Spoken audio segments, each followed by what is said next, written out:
অনেকেই জানতে চেয়েছেন আমার এই যে এক্সজস্ট গার্ডটা আছে এটা কিসের তৈরি।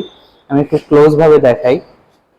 এটা হচ্ছে পুরোপুরি সলিড মেটাল দিয়ে বানানো। ওয়ার্কশপে আমি নিজে দাঁড়িয়ে থেকে বানিয়েছি।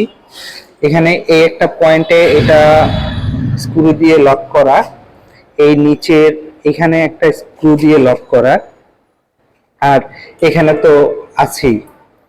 সব মিলায় এটা যে পরিমাণ হার্ড এবং এটা সলিড রড দিয়ে করা, স্টিল রড দিয়ে করা, এটা কোনোভাবেই কোনো কিছুর সাথে যদি বাঁধে এটা ভেঙে যাওয়ার খুলে যাওয়ার কোনো সম্ভাবনা নাই।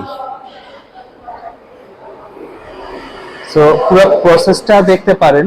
আমি যখন বানিয়েছি ওয়ার্কশপে তখন হচ্ছে আমি কাছেই ছিলাম, নিজে ইনস্ট্রাকশন দিয়ে করিয়েছি। আর হচ্ছে এই যে লকতালাটা, এটার জন্য হচ্ছে এই এই মূলত এই ছিদ্রটার ভিতরে হচ্ছে এই তালাটা হচ্ছে ঢুকে থাকবে। দুই পাশে যেহেতু এটার চামড়া দেয়া আছে, বাইক চলার সময় কোনো প্রকার ভাইব্রেশনে এটা কোনো শব্দ করবে না। যদিও এখন আমি এটা এক গাঁট নিচে নামায় রাখছি কারণ যেন ইজিলি খোলা যায়।